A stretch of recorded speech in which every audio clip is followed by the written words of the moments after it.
الرحمن الرحيم يا أيها الذين آمنوا اتقوا الله ولتنظر نفس ما قدمت لغد واتقوا الله إن الله خبير بما تعملون ولا تكونوا كالذين نسوا الله فأنساهم أنفسهم أولئك هم الفاسقون لا يستوي أصحاب النار وأصحاب الجنة أصحاب الجنة هم الفائزون لو أنزلنا هذا القرآن على جبل لرأيته خاشعا متصدعا من خشية الله وتلك الأمثال نضربها للناس لعلهم يتفكرون هو الله الذي لا إله إلا هو عالم الغيب والشهادة هو الرحمن الرحيم هو الله الذي لا إله إلا هو الملك القدوس السلام المؤمن المهيمن العزيز الجبار المتكبر سبحان الله عما يشركون هو الله الخالق البارئ المصور له الأسماء الحسنى يسبح له ما في السماوات والأرض وهو العزيز الحكيم صدق الله العظيم.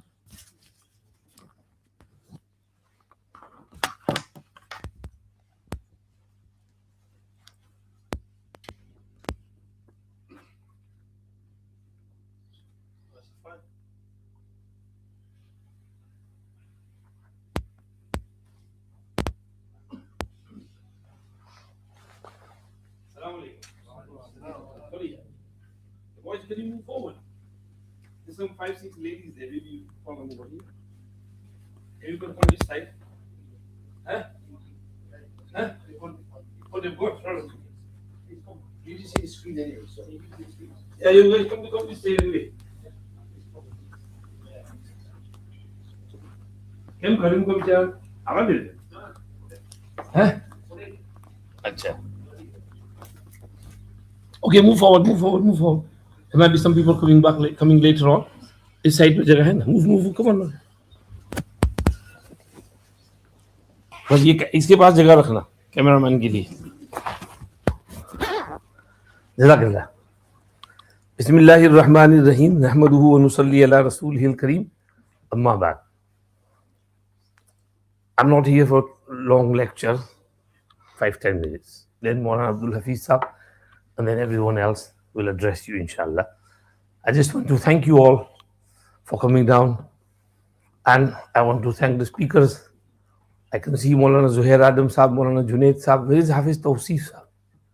I say, ye Hafiz Tawseef Sahab hai, mashallah. Jazakallah Hafiz Sahab. Thank you very much for giving us your time. Inshallah, we hope to learn from you.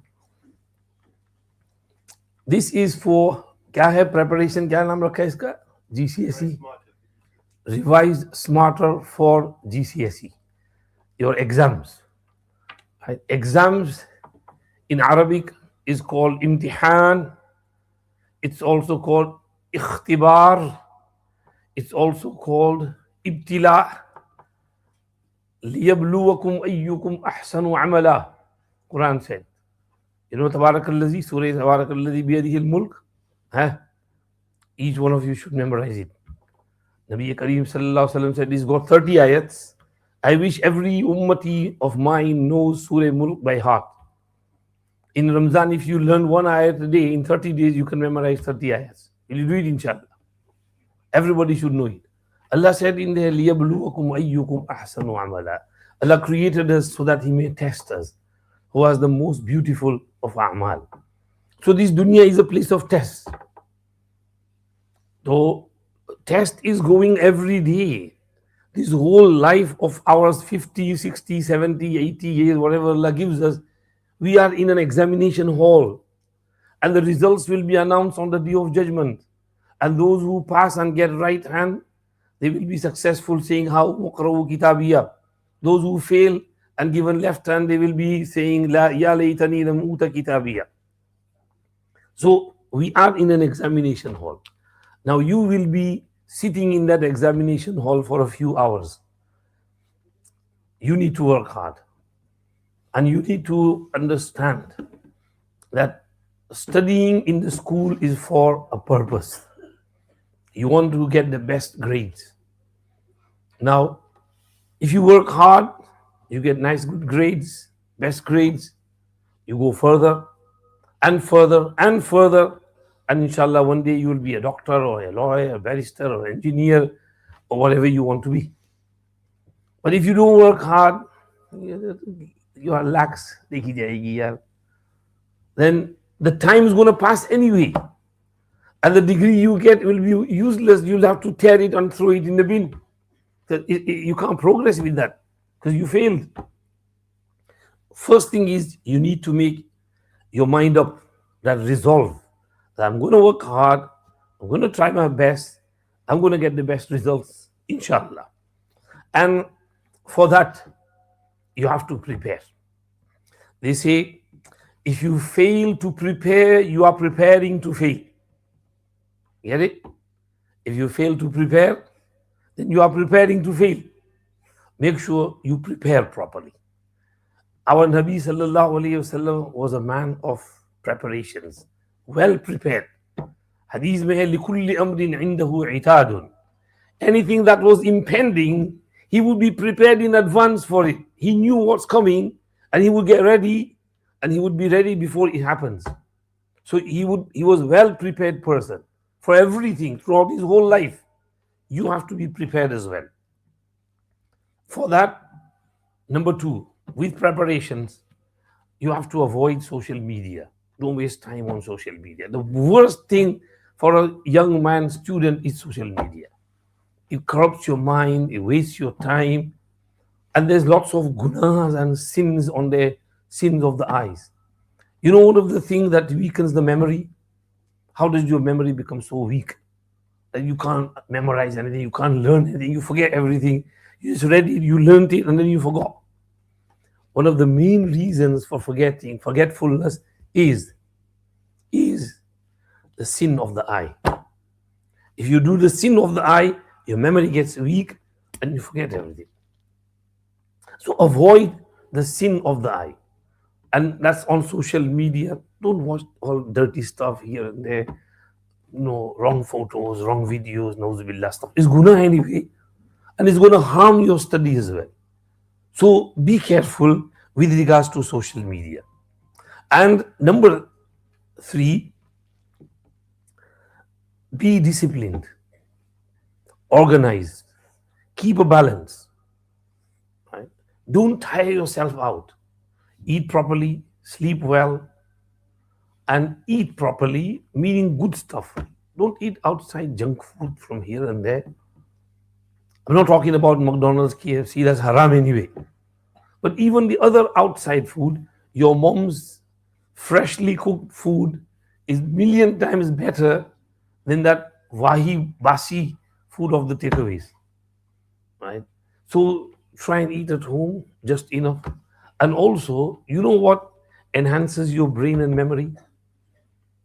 Badam, pista, kaju, akhrot, right? Almonds, cashews, pistachios, sultanas. If you have these, at least a handful every day, maybe morning, evening, your brain needs some oil. And these provide the oil which oils your brain. So have lots of these nuts which can help your memory grow. And number 4 is work hard. Do mutala. Study your subject properly. We also teach Dini Kitabs.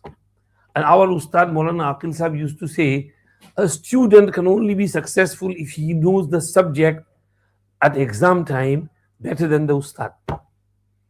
He has to know the book from cover to cover. Even though the teacher might not remember the book from cover to cover, but the student should go over the whole book and he should know the whole book from cover to cover. Then he will be successful. So work hard, be disciplined, and prepare well. And before exam, when your exams come, then you have to be more, ready for it. Make some notes whilst you are studying from now, 3-4 weeks or your exams, 2 months. Keep making notes of everything that you learn. And close to exam, when you have that small book in your pocket and you go through those notes, you'll recap everything. And in the morning of exam, if you go over it again, then that will be more easier for you. So do this. When your exams come, be focused, relax, cool. We normally say before exam, pray 2 rakat Salatul Hajat, read Yasin Sharif. During exam, if you get stuck, read du'as, whatever du'as you remember. One of the most effective things is to read Durood Sharif. Everybody knows Durood Sharif, right? Durood Ibrahimi or any Durood. Allahumma salli ala Muhammadin nabiyil ummi wa ala alihi wa ashabihi wa sallim taslima. One hadith also says, if someone forgets something and he hears Durood on me, Allah will remind him of what he forgot. So you read it not once, twice, few times. Allahumma salli ala Nabi ummi wa alayhi wa sahbihi wa sallallahu nabi ummi wa sallallahu nabi. Allahumma salli alayhi wa Allahumma salli ala Nabi. This is why in Arabs, when something happens, what they say to one another? Salli ala Nabi. And the person, Allahumma salli ala Muhammad. They stop. So Durood Sharif is something highly effective. If you get stuck during exam, sit down, focus, and read Durood Sharif for a while. Inshallah, Allah will make it easy. In fact, from now, every day, you should have a little bit of quota of your Durood Sharif. Will you do that, inshallah? At least 100 times. You will do 100 times, inshallah? 100 Durood Sharif a day, every day. 100 Durood Sharif. Allah will help you with your exams. Allah will make them easy for you. And then there are du'as. رَبَّنَا آتِنَا مِن لَدُنكَ رَحْمَةً وَهَيِّئْ لَنَا مِنْ أَمْرِنَا رَشَدًا. Some ulama said, Ya Muallima Dawood allimni wa ya Mufahhima Sulaiman fahimni. Hazrat Maulana Hussain Ahmad Madani said, read Suratul Qalam before exam, Nun wal Qalam wa ma yasturun, and then go for exam. Allah will make your exam easy. So these are the things to do to prepare. Before exams, go over some past papers. Because normally they bring past papers, mock exams, have a mock exam. It'll make it easy for you. And also during exam, seek help when needed. Ask your teacher, I don't understand this question. What is this trying to say? You're allowed to do that. So what is allowed, do that. However, do not cheat. Cheating is no good. Allah is watching. Okay, it's not going to get you anywhere. If you get caught cheating, you get punished for it. So why cheat when there is risk? So keep these points in mind. Allah make your exams easy. Allah make preparations easy for you. Allah bring you the best of both worlds and best results. Jazakallah. Now I will hand over the mic to Maulana. Who's next? Abdullah Visa? Ajao.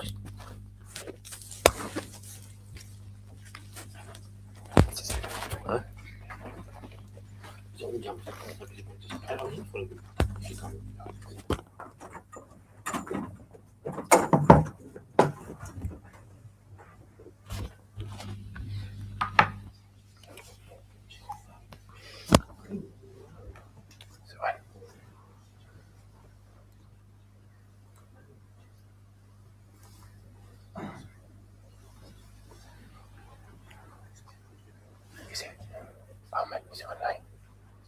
Have you checked my screen? You need to. Why use that? Have you joined the?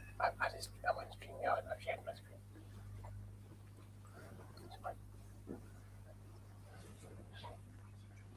Just waiting for the projector to turn on. Just a minute, so you can see the slides. I've already shared it. Yeah, so they can see online.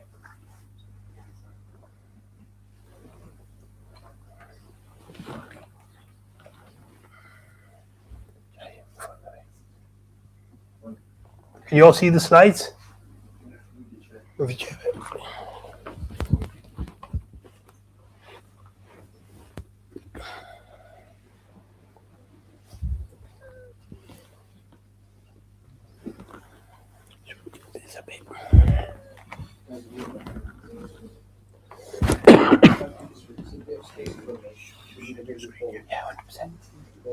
It's on StreamYard, look. Ahmed. It's on StreamYard there. See speaker. Oh, are you scared? 1 minute, I'll share it again.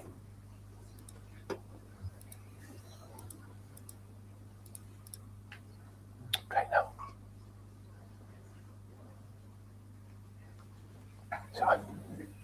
Bismillahir Rahmanir Rahim. Alhamdulillahi Rabbil Alameen. Wassalatu wassalamu ala Sayyidil Mursaleen. Wa ala alihi wa sahbihi ajma'een. Amma ba'd. Assalamu alaikum to all of you. Jazakallah for coming down. Certainly we got a lot more than we were expecting, mashallah. It's really good that so many youngsters have come to this program. So we've already had Mullah Ibrahim Saab, who's spoken about developing a spiritual mindset for success in the exams, and then we're going to have 4 more speakers. First, I will be speaking with regards to effective revision strategies. Then Mullah Junaid will speak about how to succeed in maths. Then Hafiz Tawsif on science, and finally Mullah Zuhair will go over how to be successful when doing GCSE English. So first what I'm going to do is go over the different stages of revision. Okay. So the first thing you've got to do is come up with some sort of a plan. Because as Ibrahim Sahib said, he said if you fail to prepare, then you're preparing to fail. And similarly, you can say if you fail to plan, you plan to fail. So just walking in, waking up one day and saying, I'm going to revise, isn't going to cut it. You need to have some sort of a plan for that revision. In the Quran, Allah subhanahu wa ta'ala mentions the story of Yusuf alayhi salam, where Yusuf alayhi salam is imprisoned. And he's been there for a couple of years, and then the king has a dream, and they need an interpretation of the dream.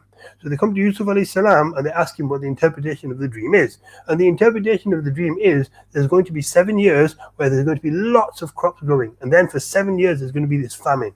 And after that, everything will go back to normal. So Yusuf alayhi salam could have just said, this is the interpretation, but he didn't. Instead, Yusuf alayhi salam said, there's going to be a famine for 7 years. What you need to do is any crops that you grow, you need to cut them and not use them. You need to store them away in massive grain houses. And then afterwards, when 7 years are up, then the famine will start. And when the famine happens, you will use everything you've stored up during those 7 years, and you will try and eat as little as possible during the first 7 years. So you can see here, Yusuf alayhi salam didn't just say, this is what you need to do. Instead, he gave a solution, he gave a plan that this is what you need to go about doing. Similarly, somebody came to the Prophet ﷺ and he had a camel with him, it was time for namaz. So then he said to the Prophet ﷺ, we should trust in Allah. So he said, I've got my camel here, should I tie my camel so it doesn't run away and then trust in Allah, or should I just leave it and trust in Allah? And the Prophet ﷺ said, no, you trust in Allah, but still you take precautions. So you have to make sure you tie your camel. So this too is a way of planning. You're making plans before you go to the masjid, in this case of making sure that your camel doesn't run off. Nowadays it'd be things like if you go in the car, make sure you wear a seatbelt, because na'udhu billah, somebody could be driving rough, they bang into you, you could get hurt. So you make sure you put your seatbelt on before you get into the car. And similarly, in another hadith, the Prophet ﷺ said, what's a smart person? He said, Al-qayyisu man dana nafsahu wa'amila lima ba'd al-maut wal-ajizu man adba'a nafsahu wa tamanna ala Allah. That the strong person, the smart person, is the one who suppresses his desires and he works for that which is to come after death. In other words, he does lots of good deeds. He doesn't want to get up and pray tahajjud. He doesn't want to, pray extra nafils. He doesn't want to recite the Quran because it's hard. He doesn't want to go do wudu because it's really, really cold. But he does it because he realizes that the reward in the hereafter will be much greater. Similarly, you have to revise. You don't want to revise. You'd rather be watching a football match. You'd rather be going out with your friends. But you know you've got an exam coming up. So you suppress your desires and you make a plan and you do the revision. So how should you make the plan? Well, first what you do is you set some dates and topics to study, and you can have different columns for each subject. So you can see over here, you've got the date on the left-hand side, and you've got your subjects at the top. So you can just open up Google Sheets or a spreadsheet, pop the dates on the side, and your subjects at the top, and then just list what page you're going to start from. Let's say you've got a book. It's got a lot of pages in it, so you write in there that I'm going to start maths on page 1. And then on the next day, you write page 10. That means I'm going to start at page 10 the next day. Meaning on the first day, how many pages will he do? From page 1 to page? Come on, there's about 100 people here. From page 1 to page 10 will be on the second day. First day, he's going to finish page 9. Okay, he's going to finish page 9. Then the next day, from page 10 to 19 and so on. Alternatively, you can just say what topic you're going to study. For example, if it's English, maybe you're going to do narrative structures, or you'll do non-fiction. Alternatively, a lot of science books, they have like unit 1, unit 2, unit 3. And each unit is split into these subsections, 1.1, 1.2, 1.3, and each one is 2 pages. So you decide, today I'm going to do 1.1, tomorrow I'm going to do 1.2, and you just write the numbers down. Another option here is to write the topics, and finally, you can also write the actual pages. So let's say religious studies, the person has a CGP book and says Monday or Saturday, I'm going to do pages 1 to 6. And then on Sunday, I'm going to do pages 7 to 15. Okay. And then choose the time and place to study, and it should be quiet. It should be distraction free. And speaking of distractions, there's still a couple of people on their mobiles. So a very important thing is to focus. If you come to a session for revision and you're learning about how to revise, a very important thing is not to go on your mobiles, okay? Because if you're on your mobile, you're focusing on your messages. If you're focusing on your messages, you're not going to learn much, in which case the benefit from coming here is significantly reduced. So it should be a distraction-free place, and if you can't find a quiet place in your house, then go to a library or somewhere at a time when the library is open and revise there. So you've made your plan. What next? Well, let's say you're going to do some work in your house, in your room. You've got a table, a desk. Then you've got to set up your workspace the night before. So what does that mean? That if you look at the Prophet ﷺ, he used to wake up every day without fail for tahajjud salah, early in the morning. And before he used to wake up, he used to make sure his miswak was next to his bed, and he used to make sure that his wudu water was there. So when he woke up for tahajjud salah, he could take his miswak, he'd brush his teeth. He'd get his wudu water, he'd perform his wudu. And then straight away, he can start his salah. Now, if he hadn't done that, what would have happened? He'd woke up in the morning, oh no, where's my miswak, where's my wudu water? Oh, I have to go outside to the well and get the water from there. They might just think, oh, I can't be bothered, leave it.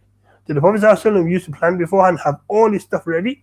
So in the morning, he's done miswak, he's done wudu, and then he can start his tahajjud salah. Similarly, the night before, if you think I'm going to be studying maths, I'm going to do chapter 5, you open your book, to your maths section, chapter 5, maybe put a pen inside and shut it, or leave it open on your desk.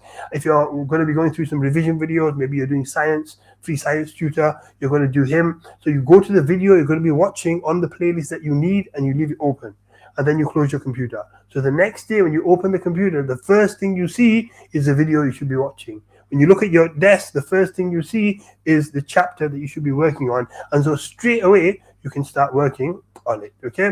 And you also need to decide exactly what you will be doing on the day and use time blocking if possible. Previously, we looked at this plan. This is a long-term plan. So we're starting from now all the way up until your exams in May and June.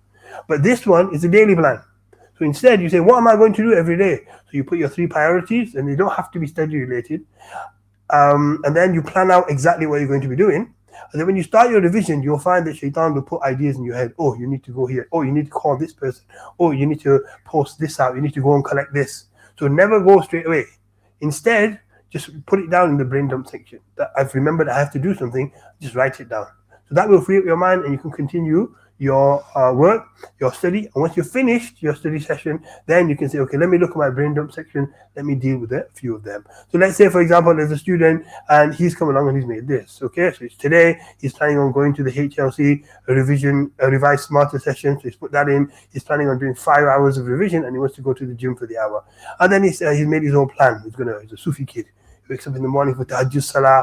He's going to play Quran. He's going to have Fajr at 7 o'clock and have his breakfast, and then he's going to start his maths revision. He's going to do 2 hours of revision, then have a break. Then he's going to do some science and go over this. He's going to do a past paper for science, and he's going to go over the answers. Then a break again, Zuhr Salah. Then he's going to go out with his friends. And afterwards, he's going to come back, play Asr, and at Maghrib time, he's here in HLC, stay for the session, play Isha, have his pizza and chips, and then finally at 7, he's going to go home. Then he's going to go gym, and nighttime he's going to do another session. So he's planned out his weekend, his Saturday. Obviously, during weekdays, it can be a lot more difficult to do revision because you've got school all day. You come back, you have mosque. By the time you're free, it's about 8 o'clock.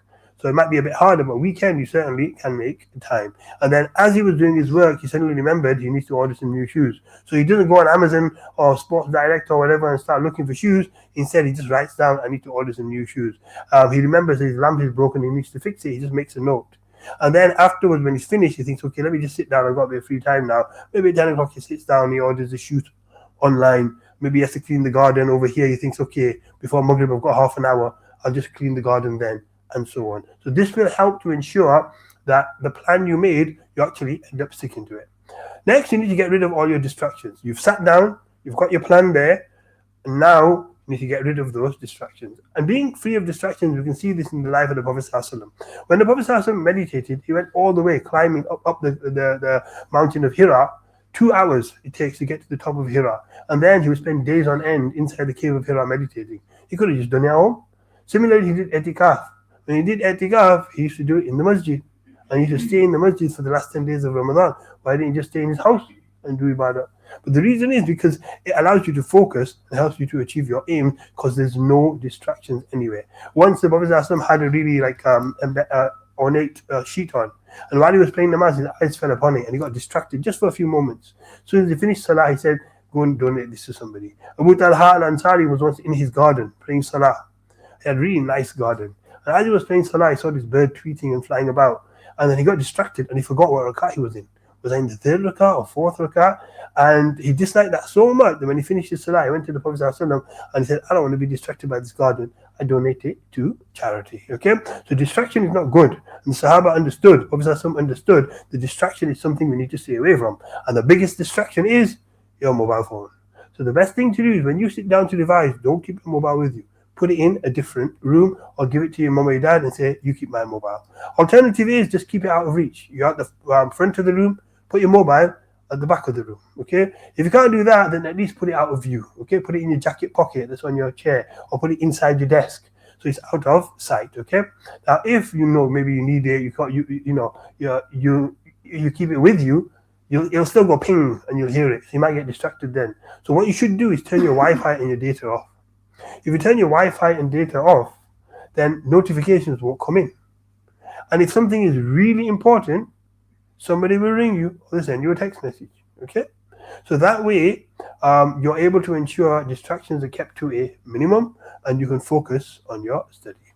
Next one is to actually start on time. If you say, I'm going to revise tomorrow morning at 6 o'clock, or I'm going to start revising at 7:30, then you try and make sure you do that, okay? Because this is a promise that you're making with yourself. And Allah subhanahu wa ta'ala says, وَأَوْفُوا بِالْعَهْدِ إِنَّ الْعَهْدَ كَانَ مَسْئُولًا. Keep your promises because on the day of judgment, you'll be questioned about the promises that you make. So this is a promise that you're making to yourself that I am going to revise at 7:30 in the morning tomorrow. So when you wake up, you make sure that you revise at that time. You don't say, I'll do it later, half an hour. Let me just browse on my mobile. Let me just message my friends let me just watch a couple of YouTube videos, then I start. No, you said 7:30, you start.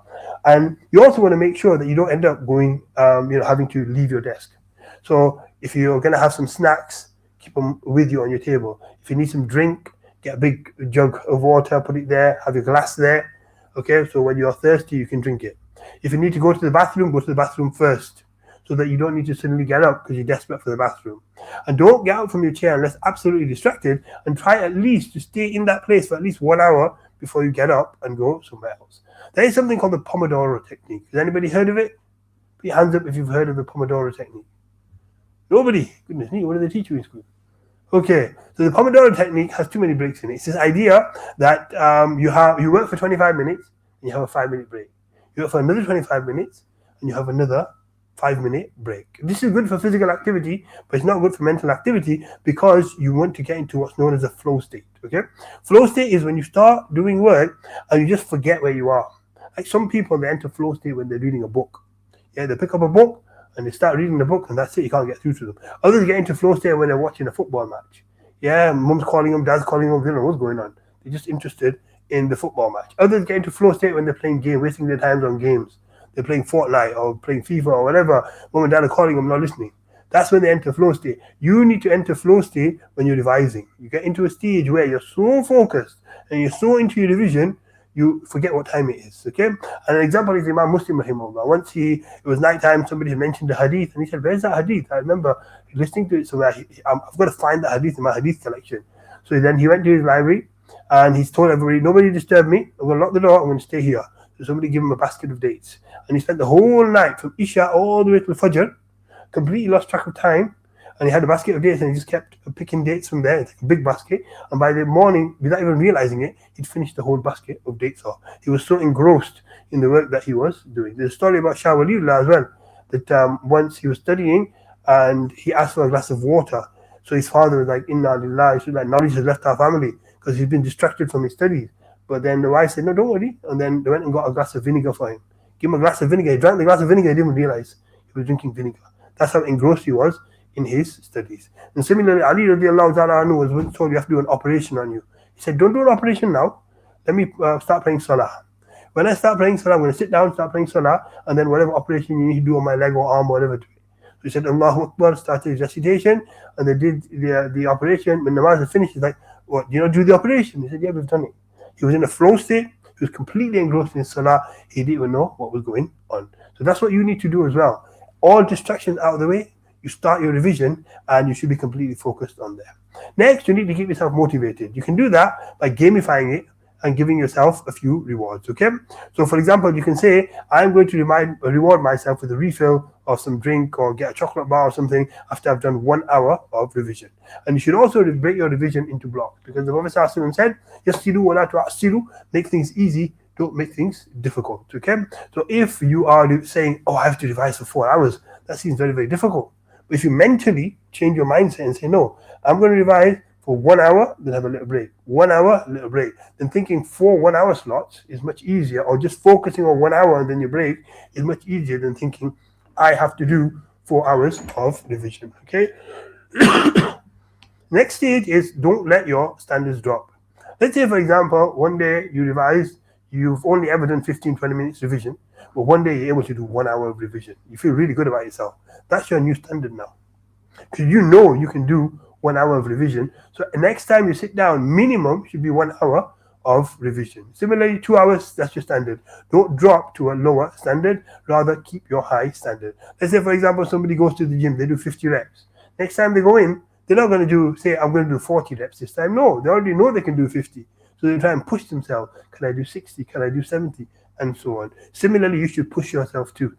If you can do focus revision for 1 hour, next time it should also be 1 hour minimum, and then you try and set a new personal best.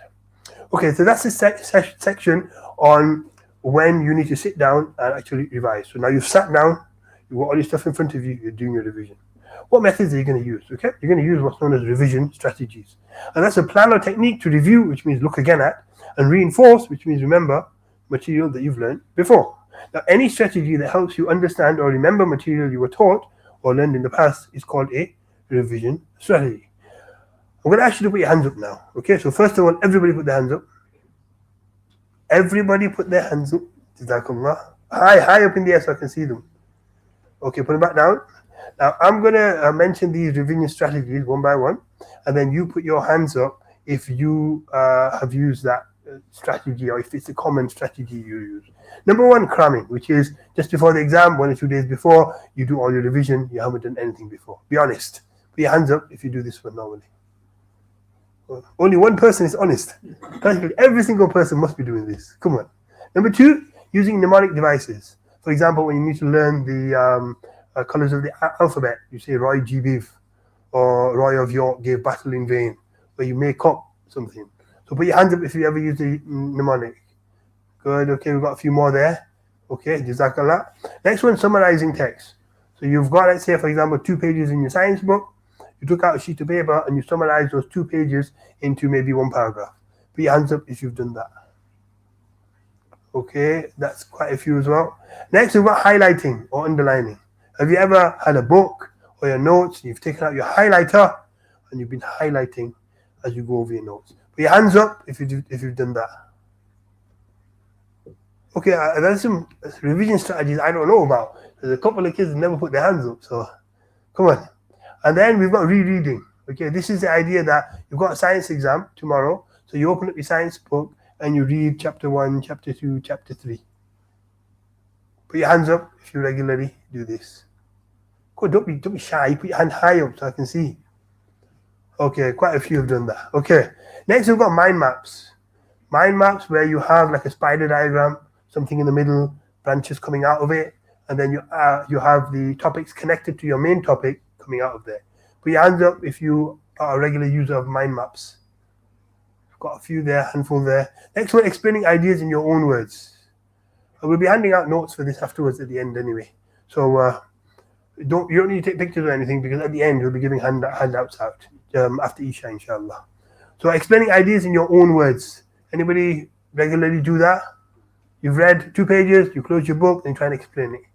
Okay, we've got a couple over here to do that, mashallah. Some students in Alim class do very well. They use this technique. Explaining in your own words, hands up. 1 or 2 there. Mixing up different topics. So instead of just doing maths this week and science next week, you do maths and science this week, and you do maths and science next week as well? Who does that? Okay, we've got a couple of hands there. Then we've got spacing, flashcards, and practice questions. Now, if you look at these, there are quite a few that still put their hands up for the first 5. Those are actually what we refer to as not very effective techniques. The reason being that you're not doing much. Just reading something, you're highlighting something, or you're summarizing something. That's it. But the other 6, the bottom 6, are more effective, and they are the 6 that we will look at next. Okay. Now, all of these red revision techniques are what known as passive revision. They don't require much thinking, and it's not as effective. You're reading through textbooks, you're highlighting, you're copying notes. There's not much thinking going on, so you don't remember much. The second type is active revision. It requires more thought. You're actually doing something with the information. You're testing yourself. Can I remember? Here's a question. Can I remember the answer? You're drawing diagrams from memory, and you're teaching the content to somebody else. If you are able to explain something to somebody else, you understand it. If you can't explain it to somebody else, you don't understand it. So let's have a look at these 6 strategies. Number 1, creating mind maps as a form of elaboration or explanation. Now, diagrams help to create links between different topics, and you can create these mind maps from your notes. So here we've got this image that the Prophet ﷺ drew. He drew it in the sand, and he drew this box on the outside. Let me zoom in. He drew this box on the outside, and he said, this is your life. Okay, this is your life. The end portion here is when you die. And he said, this line in the middle is the human being, and this is hopes. The human being is here, and he has all these hopes. And all these calamities are the things that happen in his life. Life is a test. Every single person is going to go through difficulties. There's no such thing as living a life with no difficulties. These are the calamities, and he has all these high hopes. I'm going to do this, I'm going to do that, I'm going to become this, I'm going to become that. But death suddenly comes, and all of his hopes are cut off. So the Prophet ﷺ drew this diagram in the sand to explain to individuals that they should focus on life after death, because they might be saying, I'll do this, I'll do that, I'm planning this, I'm planning that. But before they know it, their life has ended. So diagrams are really helpful in that sense. And if you make your own, if you make your own mind maps, then you should create a mind map with the central part in the middle and everything branching out. But how do you use it? So number 1, you create your mind maps. Then you put your notes away. You're using your notes. You created your mind map. Then you put your notes away. You put your mind map away. Then from memory, you recreate the mind map. But you won't have remembered everything. There'll be bits missing. So you take out your notes again, and any bits that you missed out, you fill them in a different colored pen. Then you revise the bits you forgot. Then you put everything away and you recreate the mind map again. And you repeat until you are able to recreate this mind map that you made your notes, but this time you can do it from memory. Number 2, explaining ideas in your own words. So the Prophet ﷺ was an excellent explainer. He had jawami'ul kalim. He'd use a minimum amount of words and it would have maximum meaning. But he was mufassir al-Quran. Anything the Quran had, he would explain it. And that's why we have all the massive hadith collections, because the hadith collections are explanations of the Quran. So after reading a topic or page, you should close the page. Very important to close the page. Close the page, and then in your own words, explain to yourself what you just read. If you're able to explain it, then you understand it. If you've just read 2 pages, you close your book, and you can't explain to yourself or somebody else what you read, you haven't learned anything. So you need to go back and read it again a bit more slowly until you can close your book and explain it to yourself. Next, we have mixing different topics up. We've already mentioned this before. So instead of spending a weekend number 1, you're going to do just maths. Weekend number 2, you're doing just English. Weekend number 3, you're going to do just science. Instead, do maths, English, and science for a decent amount of time, at least like 1, 2, 3 hours in weekend 1. And do maths, English, science in weekend 2. And do maths, English, science in weekend 3.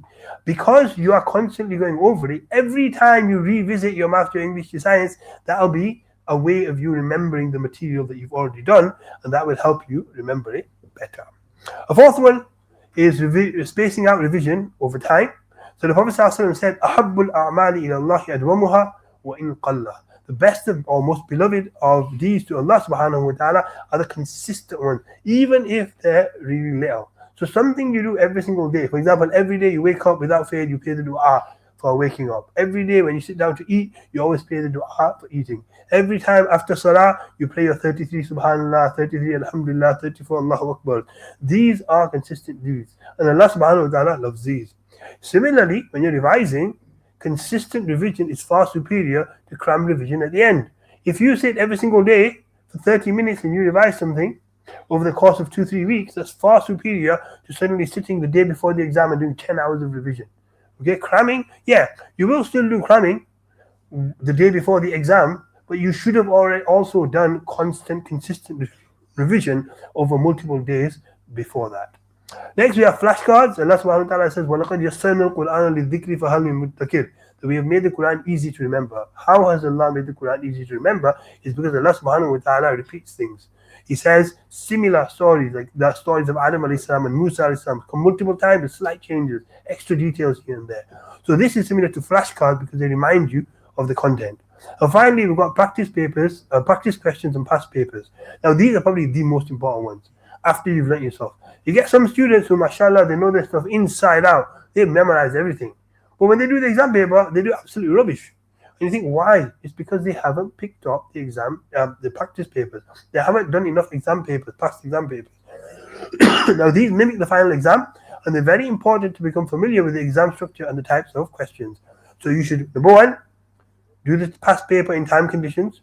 Number two, look at the mark scheme and mark your paper and be very harsh. Don't be lenient.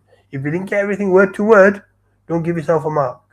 And finally, check the examiner's report. Most people don't do this. When you go online, you have the question paper, answer paper, and you'll have the examiner's report. The examiner's reports are really good because they tell you the common mistakes people have made, so you know I should make sure I don't make these mistakes. Let's come forward a bit. Oh, you've all benefited from this. This is a section on... Come forward. There's still a few people at the back. So I hope you benefited from this section. I'm now going to hand over to Maulana Junaid, who is going to speak specifically about maths. So now we're going to go into the subject-specific revision. And that's going to be maths, then science, and then English, inshallah. Jazakallah.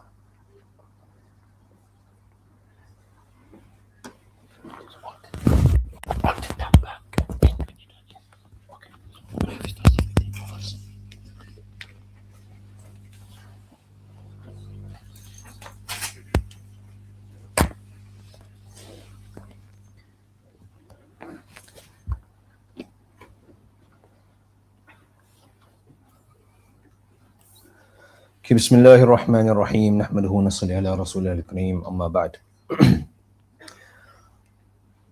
Okay, so I'm going to be talking about, so Maulana Abdul Hafiz has talked about general revision strategies, okay, and for the next three sections we'll be talking about maths, science and English specifically, okay. So I'll be talking about how do we revise in maths. So what's the GCSE maths revision strategies specific for maths, okay. Now, have you ever felt like this? I revise, but I don't improve. I forget everything in the exam. I'm just bad at maths. I don't know how to revise maths. Hands up if you ever felt like this. Okay, only a few of you. That means the rest of you are experts on maths. Yeah. Okay, so now a lot of students do feel like that. Okay, a lot of students do feel like the methods I'm using to learn maths is not working. Okay, so then they think that I am bad at maths. That's not necessarily the case, okay?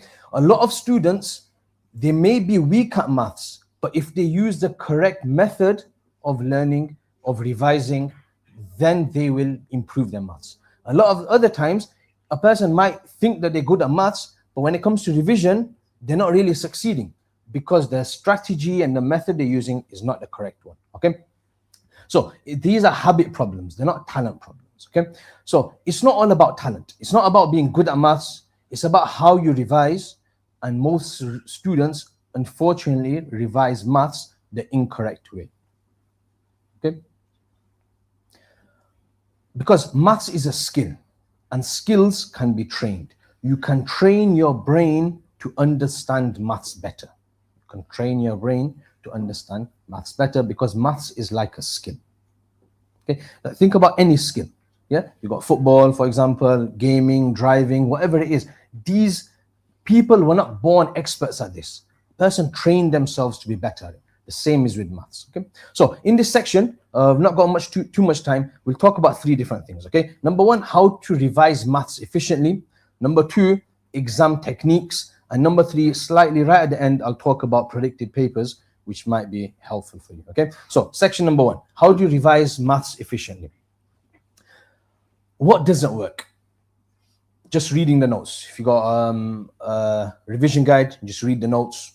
You highlight, like Muhammad Hafiz was talking about. You make your pages nice and colorful. Watching videos only. Yeah, it's relaxing. It's enjoyable. Maybe you sit there, you watch the videos, you feel like you've done a lot. Copying the answers down. You feel like you've done a lot here. Feels productive, but it isn't. Okay, you've not maximized what you've done. Okay, because maths is similar to a person working out in the gym. If I want to get stronger and I just sit at home, watch people working out, read about methods of how they're working out, how they're pulling the weights, however they do. If I just watch all that, then will I ever get stronger? No. You have to go there. You have to go to the gym. You have to pull the weights, lift the weights yourselves. Okay. Maths is similar. Okay. The way you're going to improve is by doing the questions, making mistakes, fixing them mistakes, and then repeating this intelligently. Feels a lot harder because it does work. Okay. And very, very important, if it's not challenging, you're not learning. Yeah. If you're doing a whole load of maths and you're flicking through it, getting everything right, you're not learning anything. Just practicing, but you're not learning anything. Okay? So how do you do this and how do you revise for maths? We use this formula. Okay. Number one, you try a question. Number two, you check the answer. Number three, you understand the mistake. And number four, you redo a similar question. Now, unfortunately, what happens is most people stop after step number two. To do the question, they check the answer and that's it. But what's important is step 3 and 4 is where the learning takes place. Step 3 and 4 is where the learning takes place. Okay, this is where you understand the mistake and you can improve. Okay, so why do mistakes matter? Mistakes identify gaps in our knowledge. Fixing them then builds long-term memory. Okay, so guys, in your brain, you have two sections, two parts of your memory. You have the short-term memory and the long-term memory. Okay, the short-term memory is just things that come in, come out. Yeah, there's nothing's retained. But the long-term memory is where things are retained.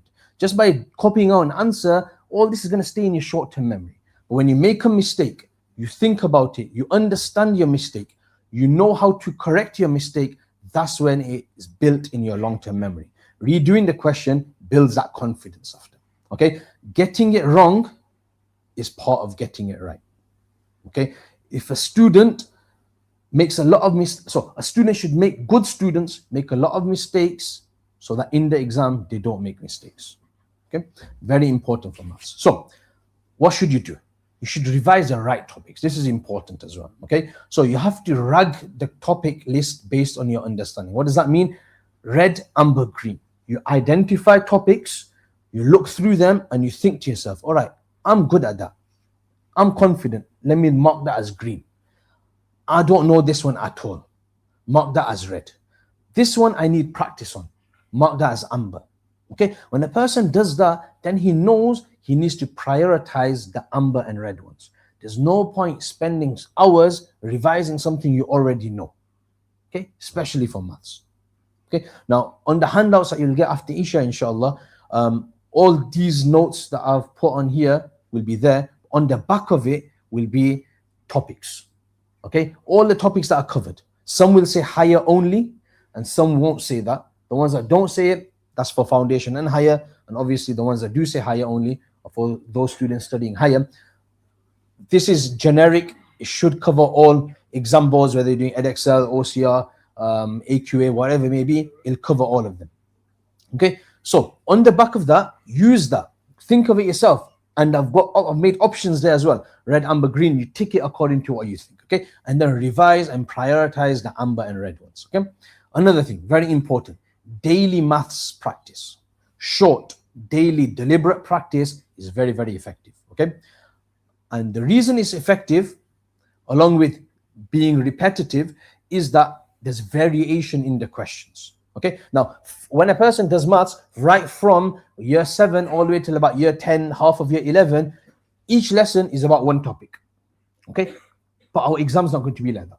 Our exam is going to be from one topic to another topic. You might have a question about algebra. Next question is about shapes. Next question is about probability. Next question is about ratio. Okay, so you need to build that ability to switch from topic to topic to topic. Okay, one thing that's helpful is this. One example of this daily maths, which might be useful, is the core but 5 a day. Core but maths 5 a day. Okay. So in that one, for each day, if you go on this link, it's on your sheet. If you go on the link, then there's options. You can choose your numeracy, foundation, foundation plus, higher, higher plus, higher plus if you're looking for your grade 8, grade 9s, higher if you're looking for your grade 6, 7, foundation if you're looking foundation plus grade 5, foundation, grade 4, around there. You choose which one you want. And then it'll give you 5 different topics, short, it'll take you 10 minutes and you can answer them questions. Okay, this is an example. Now, some of you might already be doing this in school. If you do, then do it on the days you don't do it in school. Do it on the weekend. There's one for Saturdays and Sundays as well. Every date. There's 365 versions of this. Do one every day. It'll improve your maths. Okay? But this is the main way of improving our maths. How to revise maths using past papers. Past papers don't help if you just do them. They help when you fix what went wrong. It's very, very important. So how do you do this? Number 1, attempt each question properly. No notes, time yourself. If you're doing a full paper, you've got 90 minutes. Yeah, if it's calculator, use a calculator. If it's not, don't. Show all you're working on. Step number 1, pretty obvious. Step number 2, mark using the solutions. Compare your method, not just the final answer. Don't just think, all right, final answer, I've got it right. Okay, move on. Or final answer, I've got it wrong, move on. No, compare your method, compare the method and the solutions. Be strict with yourself. The examiners will be strict. Okay, similar to Hazrat Umar's saying, "Hasibu anfusakum qabla an tuhasabu." Evaluate yourselves before Allah subhanahu wa ta'ala will evaluate us. Similar, mark yourself strict before you're going to be marked by the examiners, so you get into that mode, you know what you're doing. Number 3, important, understand every mistake you made. Was it a misunderstanding of the question? I didn't read it properly. Was it because I don't know this topic at all? Is it a method error or is it a silly mistake? Did I miss a units? Did I not do rounding correctly? Is it a notation issue? Okay, and then fix the gap. Okay, this is important. Use the work solutions. Watch the explanation videos. Try more questions on that topic. Ask your teacher for support. Okay, you still don't understand it after watching the videos, go to your teacher. Say, "Sir, miss, can you explain this?" Okay. Very important line at the bottom. Doing lots of different questions builds familiarity and recognition. We want you've done so many past paper questions. When you open it in May, your paper 1, you look at it, oh, this question, I've done about 10 of them, I know how to do this. Next question, oh, I've done loads of these, I know how to answer this. And next, and the next one, and the next one. This is what we want. Okay, you'll be able to answer all these questions. Okay, a very good website for all of this is Math Genie. I'll just quickly show you how it works. So Math Genie, right at the top, you have the different bars. You got GCSE, A levels. Obviously, you click on GCSE. Then there's 2 sections I'm going to focus on. Number 1 is the past papers. Choose the board that you're going to do. If you don't know, ask your teacher. Then there'll be a whole list. There's foundation, higher. Choose the correct one which you're doing. Then select any paper. Okay. If you select the first link, so just 1 second. If you select the first, if you click on this, it will give you the paper. Use it, get some paper, answer the questions. Then MS is the mark scheme. That's the examiner's mark scheme. I wouldn't worry about that one too much. The one that says answers, that's the solutions. Use that. That's what you're going to use to mark it. That's what you're going to use to compare your answers. And then this play button is a video. In here, there's a video. The teacher here explains the entire past papers. You don't need to watch it all. Do the paper, mark it, identify what you got wrong, look at the solutions. If you can work it out and understand it, just using that. If not, go watch the video. Don't watch the full video. Watch only the questions that you got incorrect. Okay? And like that, do more and more past papers.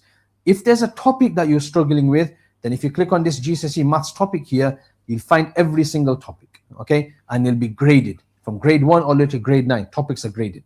Click on here, you can watch video explanations. Here, you can try some questions. Here, the solutions of them questions. Those are trying to aim for grade 8, grade 9.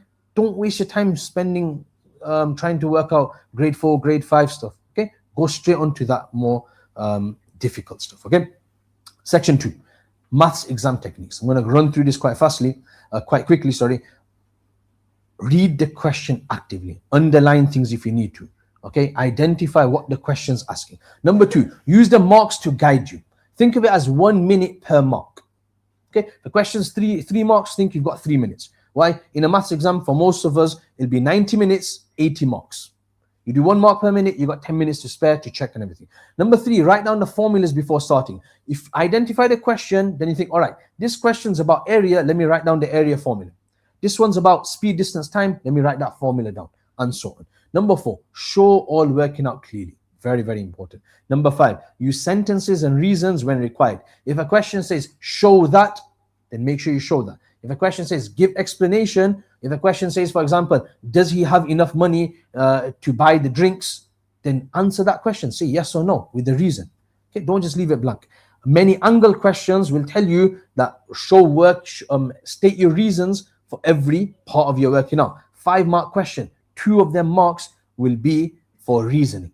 Okay, make sure you write that part. Number 6, manage your time wisely. Max 60 seconds stuck. What do I mean? If you get stuck, don't get stuck and stay stuck for 10 minutes. Move on to the next question.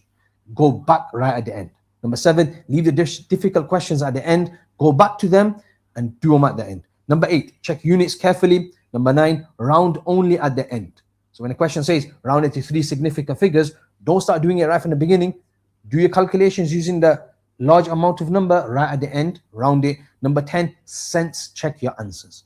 If the question is about angles in a triangle and you get your answer and it's 190, then you should know it's wrong, because angles in a triangle add up to 180. If it's probabilities and you're getting answers over 1, it's going to be wrong. Probabilities are only from 0 to 1. Okay, if it's area, volume, you're getting negative answers, it's not going to work. Okay. Now, when you do get a difficult question and you leave it till the end, how do you then tackle a difficult question? Big GCSE questions are just small questions joined together. Break them down, deal with them one step at a time. Okay, read and underline. Ask yourself, what do I already know? What's it asking? Split the question up into parts if you need to. Draw and organize if you need to. Attempt something always. Always attempt at least part of the questions for partial marks rather than leaving it blank. Okay, remember, you don't need every mark, you just need enough marks to get whatever grade you want. Okay, and when you do these extensive practice, then your brain learns to recognize them. Very, very, very quickly, I'm going to just go through how I would do this one difficult question. Okay, it looks very difficult. It is a difficult question. When you break it down, it's quite simple. Okay, so you read and underline. These are the things. It's identical squares. They're parallel to the axis. You've got these coordinates. I'm trying to find out C. Okay, so what do I already know? I know that C is in between these two values on the x axis, sorry. Okay, it's between 6 and 38. Okay, and it's halfway in between them. So I know that the distance between 6 and 38 is 32, and that covers how many boxes? The distance covers how many boxes from here all the way till here? How many squares is that? 4. Okay, if 32 for 4 squares, each square is going to be 8. Using that information, I can work out that if I go 8 that way and 8 more, then the x value is, anyone? 22. Well done. Okay, because if you're going from 6 and you add another 8 on, then you're going to get 14. Add another 8, you'll get 22. And then you do the same thing for y. Okay, so you start at 36 right at the top, you go 8 down, another 8 down, and you'll get your answer. That's 20. Break it down into simple steps. I need to work out x. I need to work out y. This is what I know. This is what the question is asking me. Okay, and when you question like this, when you break it down, all it is about squares and coordinates. Simple stuff. Okay. Last thing, very quickly, predicted papers. Okay. Now, when it comes to the exam times, you'll start hearing things about predicted papers. First of all, they're not leaked papers. Predicted papers are papers based on exam trends. So these people that make these papers, they know that every year there'll be a question about ratio, for example. So what they'll do is after paper 1, so the paper 1 predicted paper is more or less random. But after paper 1, they look at paper 1. Okay, what came in paper 1? All right, this hasn't come in paper 1 yet. Most probably is going to come in paper 2 and paper 3. They'll put that in their predicted paper and they'll make a paper like that. Okay, so based off things that didn't come in paper 1 or things that did come on paper 1. For example, let's see transformations already come in paper 1. Oh, that means it's not going to come in paper 2 and 3. It's no point revising that. Okay, so that's what predicted papers are. Paper 3 they'll make paper 3 after getting paper 1 and 2. They'll think, all right, this ratio has still not come in paper one and paper two, it's probably most definitely going to come in paper three. They'll make a predicted paper based on that. Okay, so these are good, but you can't just use this as your whole base of revision. It's not enough. Okay, there are some websites here that when it comes to them times, exam times, they'll produce these predicted papers. So finally, with focused practice, strong exam technique, by seeking Allah's help throughout with du'as, you can achieve high grades in maths. Jazakallah for listening. I will now pass it back to Hafiz Tosif, who will talk about science.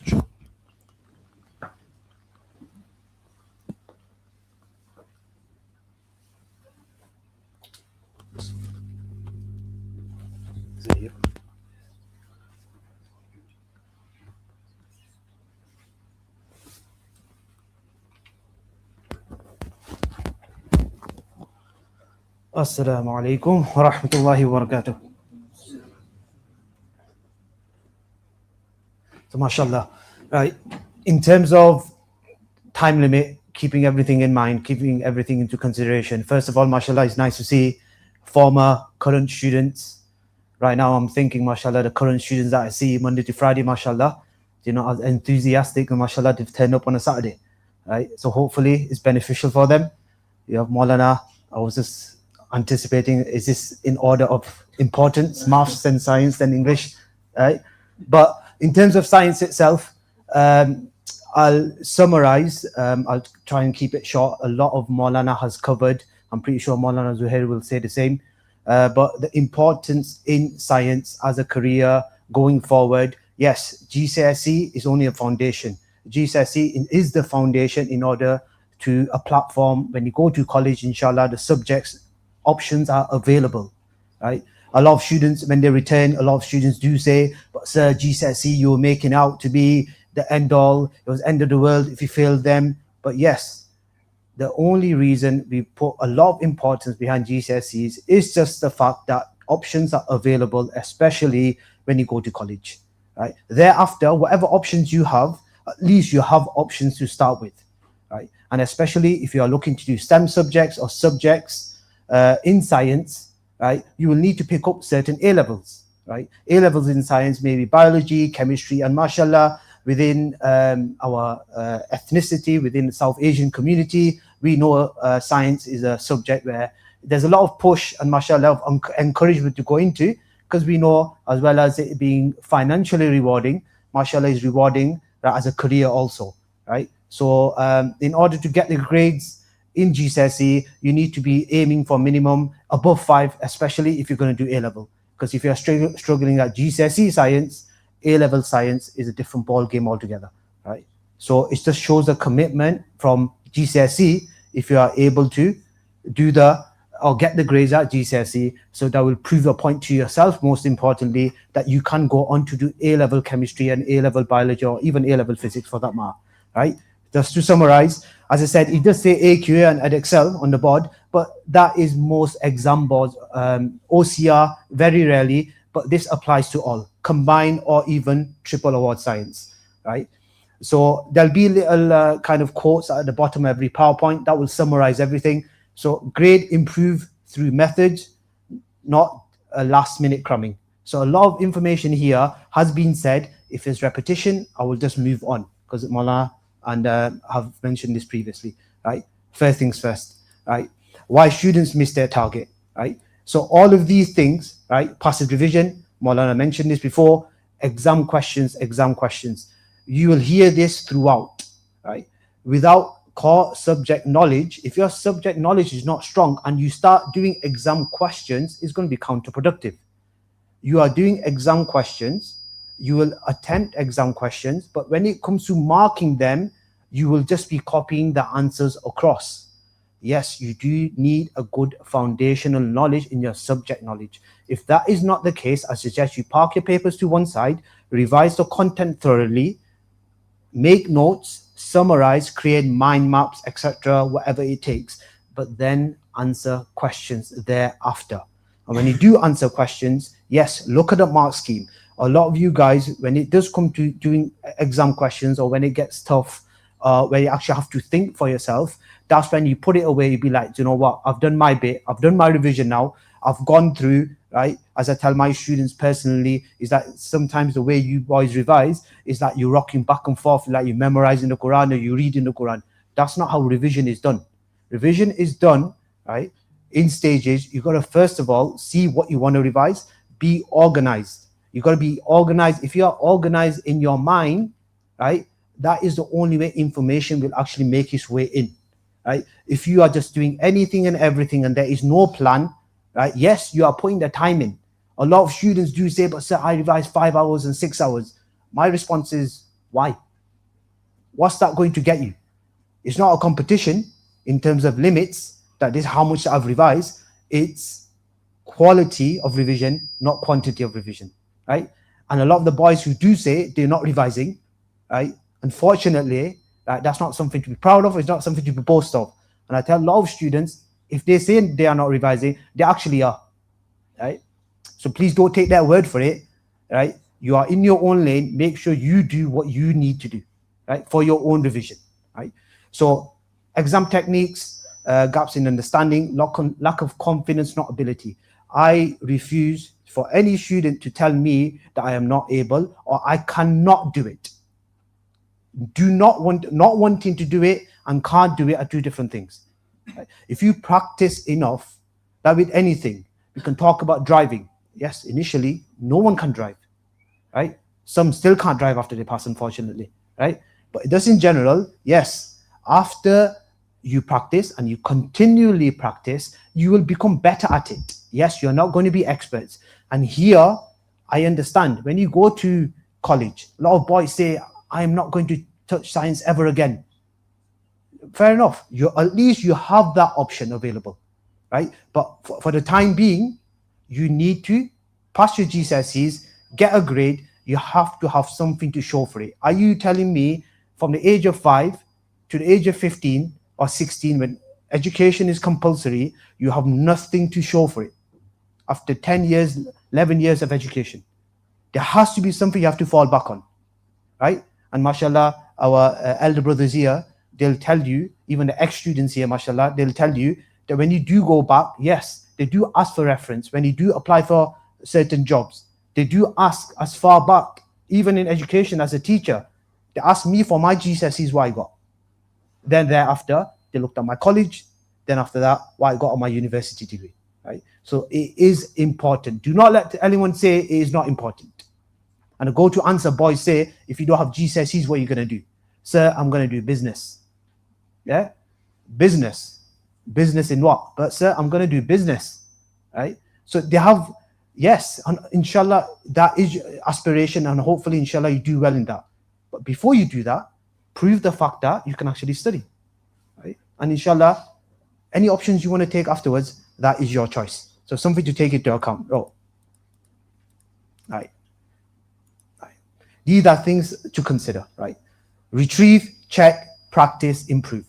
Retrieval of information, right? With anything, when you're confident of something, you will do it again and again. If you're unsure, right? So for example, when I have students, even in year 11, basic information from year 7 and year 8, when I ask them, right? Basic information. So I'll ask the boys here right now, right? Not a tricky question, right? But for example, where does respiration take place in a cell? Anyone? Eden boys? Anyone? Put your hand up, please. There should be one. I know a couple of students. I don't want to pick and choose names. Muhammad? Uzair? Ayan? I heard you say. Well done. Mitochondria. Right? Basic information, but that answer for some reason just slips students' head. So all of these questions, yes, that is a basic question, basic example. But things like this, you need to remember. Make sure you stay on top of information again and again. So active recall, say it out loud, say it to one another, right? If someone is making notes, right, don't gatekeep information. Don't be stingy with the information. Yeah, share information. Why are you going to do work twice as much where you can share that load amongst you? Yeah, there's nothing wrong with that. Unfortunately, right, some students do that. That this is my work, this is me, I'm going to be successful, and that's not how you get through. Even forget secondary school, college, and university. You're helping one another, right? So make notes, clear division notes, mind maps amongst you boys, right? If you share it, and mashallah, you might not know one another now, but this gathering here today, right? You might, through contacts, through friends, you might come to an agreement. Let's do this together, right? And inshallah, if one is successful, everyone is successful. That's the mindset everyone should have, right? So mark schemes, as I said, continually mark schemes, papers. And I know teachers tell you this every single day in the school, right? Past papers, mark schemes. Yes, students are at different stages in the school, but it's important to understand that, right? Short, regular revision sessions, right? So look what he says. If revision doesn't make your brain work, it won't change your grade. If your brain doesn't hurt and you're not struggle, if you're just getting past it and you're flowing, right, and it's not really impacting you, or you're not struggling, then really I would say I actually revising, because no one knows everything, right? Grade boosters, right? 4 to 6 marks, right? We have this box acronym, right? Or bug acronym, right? In the school that I teach, right? So any questions that you have, you box your command words, describe, explain. I tell the students, you write a 6 marker, it says everything, what's everything on your left-hand side? And you're writing everything on the right-hand side of the room. Easy marks for a member of staff or a teacher. 0. You've not read the question. You just think you're just going to regurgitate anything that comes in your head. You've not thought about impact of answer. And in science, I always tell boys, it's fine. You can do bullet points, boys. Do bullet points if needed. Because bullet points, at least you're concise, straight to the point, and you're precise. Instead of writing a lot of text and there's no substance to it. You're just writing for the sake of writing. Don't waste your time, right? So 4 to 6 marks. You boys know that in every paper, there's minimum of 6 marks. So that's 6 papers of science, 36 marks. These 6 markers are the difference between just making it and getting the higher grades, the 7s, the 8s, and the 9s. You really need to work on this, your 6 markers, because that shows depth of knowledge. And that's what examiners are looking for. How much do you understand? This is not multiple choice exams, it's depth of knowledge. If you do well on 1 and 2 markers, but you fall on 4, 5, and 6 marks, you are not going to make it. Don't fool yourself that I'm doing well on the lower marks. Yes, that is important. Challenge purposely on all the websites. We have Cognito, Seneca Learning, Primrose, we have Physics and Math Tutor. All of these websites just focus on 4 and 6 markers. And you do not need to reinvent the wheel. The teachers in your schools, right, they provide enough resources. If they don't, go ask them. They will give it to you. You don't need to go out of your way. They will give it to you. You just need to do it. That is the biggest problem, right? So if you have a look at the rest of this, required practicals. In science, slightly different. Required practicals, 18 to 21, depends on the exam boards you are. I'm not saying memorize every single practical, but the core ones. Yeah. For example, in biology, we know osmosis is always a practical that comes up, right? In chemistry, electrolysis. In physics, acceleration, right? Yes, I'm not going to go through every single practical, but it's understanding the practical, number one. And can you write the practical out or understand the practical, right? The substance of it, right? And what is the purpose of it, and write a clear conclusion at the end of it. A lot of students read the practical, but they don't know what's going on. What are the variables? Independent, dependent, control, right? And you boys should understand what I'm referring to, what I'm talking about, right? So make sure, and it's always about what would you do? And there's a lot of data analysis at times within these practicals. So something that you need to consider, right? Calculations. So once again, what Maulana said about maths, right? There's a crossover. If you're good in maths, a lot of students are good in physics, right? And you can pick up a lot of marks, right?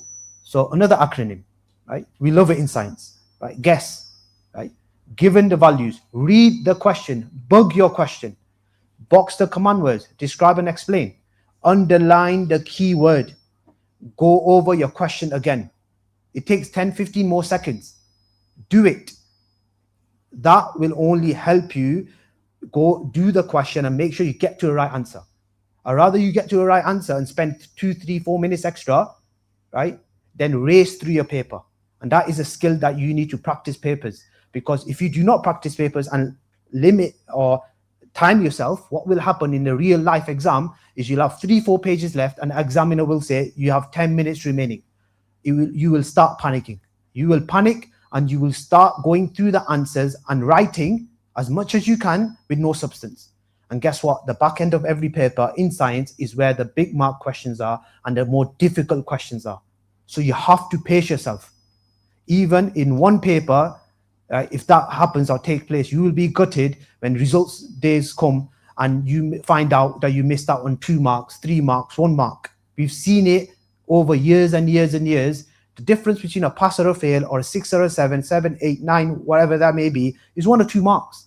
So don't ever think 1 or 2 marks means nothing. Pace yourself, remember that. If it's a 1 marker, why are you spending 5 minutes on it? Move on. Just move on, right? So, example, equations, remember, guess, given value, units, convert it, grams to kilograms, kilograms to grams. Simple example. Equation, substitute, solve, and state your units. At the end of the answer, write your units down if it asks you. I always tell students, they say 12. I say 12 what? Apples, pears, what? 12 what? What's the unit? Write your answer down, right? You can easily make 3, 4, 5 marks. These equations are so quick for you to bump up your grade very quickly, right? It's about conversion of units, right? In general, we've covered this. Year 10s also. For the year 10 boys, yeah, you might think exams is still a year away, 1.5 years away. It's not that important. If you start building your knowledge right now, when you get to year 11, you'll be ready, you'll be prepared, and that's the most important thing. It says about creating flashcards. Why are you reinventing the cycle?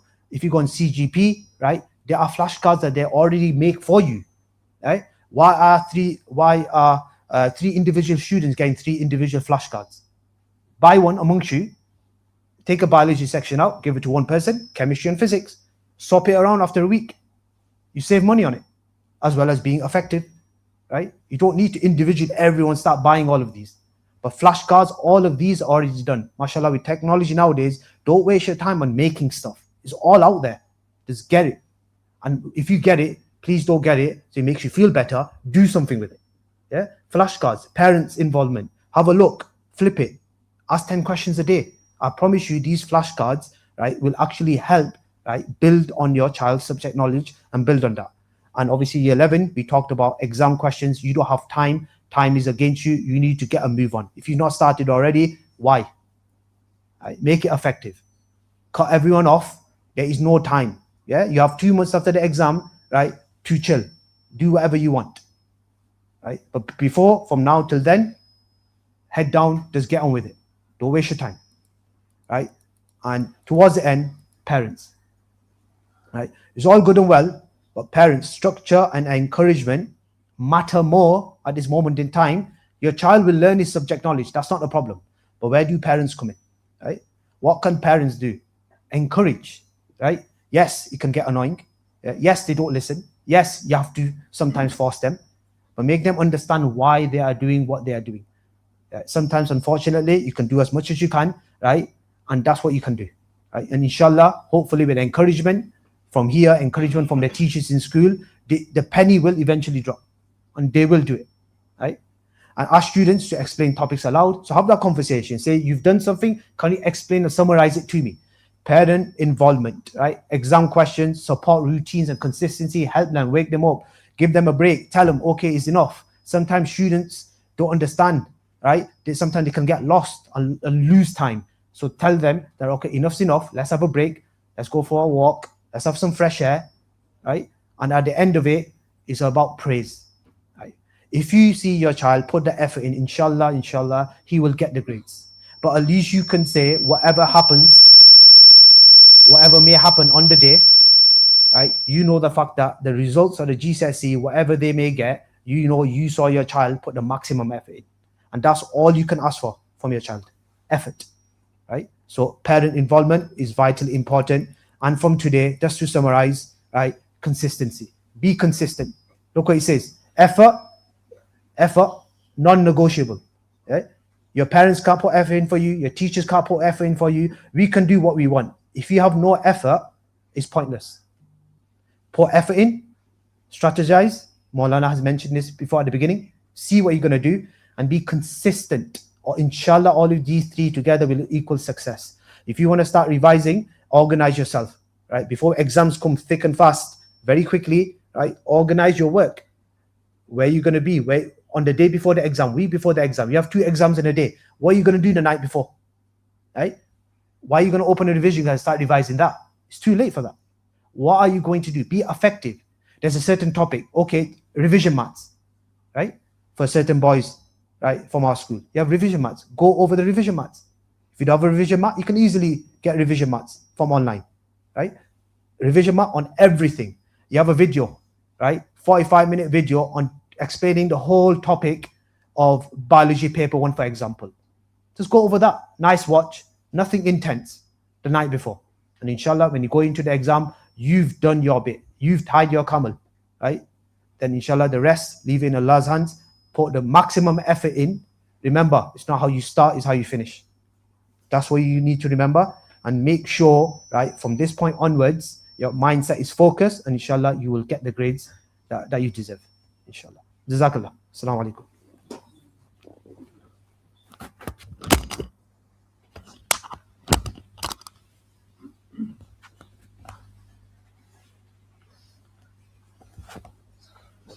Apologies if I don't over.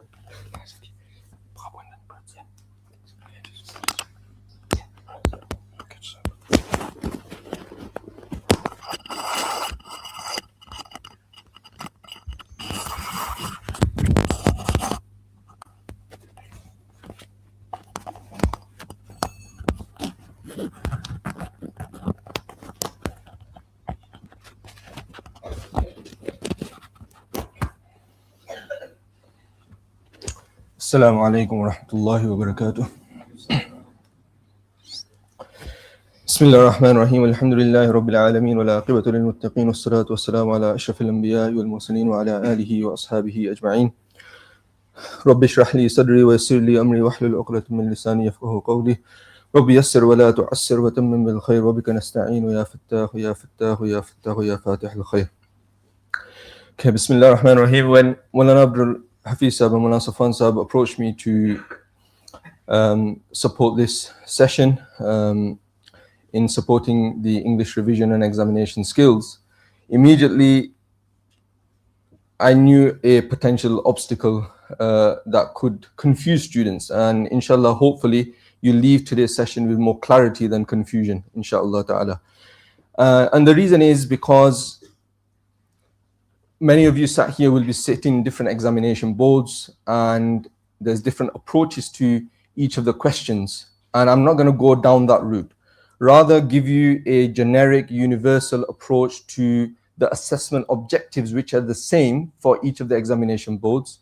So the AO1s, AO2, AO3, your context, your evaluation, your interpretation, and the common theme across all examination boards as to what the examiners are actually looking for. Now, the $1 million question always is, which I've always had in the past 8 to 9 years that I've been teaching. Sir, how do we revise English? Okay. Now, your English examination is split into 2 parts. One is your English language and English literature. Now, in both, you require analysis. In both, you require critical thinking and evaluation. But there are subtle differences, and the primary difference between the two is that your English language exam is skills-based and your English literature exam is knowledge-based. Now, traditionally, students have scored better and achieved better in their literature exam. And that's because you already know the content before going into the exam. Whereas the English language paper is skills-based, you get an extract, you don't know what the extract is going to be about, but you are equipped with having the knowledge of how to approach answering the questions. And that's essential and key. And hopefully, inshallah, I'm going to deliver the session on both of these 2 papers, 2 sections of your GCSE exams. Both are separate GCSEs as well. And understand how to approach the reading section, what are the common misconceptions, what are the things that examiners are actually looking for, and in your writing section as well, with your narrative, your non-fiction, and also the literature. Now, the literature, boys, you need to understand this. You can do, as Hafiz Tawsif Sahab mentioned there, that you can do as many practice papers as you want. But if your subject knowledge is not there, it's an absolute non-starter. And that is exactly the same for the literature side of the exam in particular. Okay, you need practice for the language as well, but it's skills-based. The literature side, if you've not studied your text, if you've not memorized the quotes and also what to say about the quotes, and the first thing I've mentioned there, if you look on the slide, I've put understanding of context in which the texts are written first. And there's a reason for that.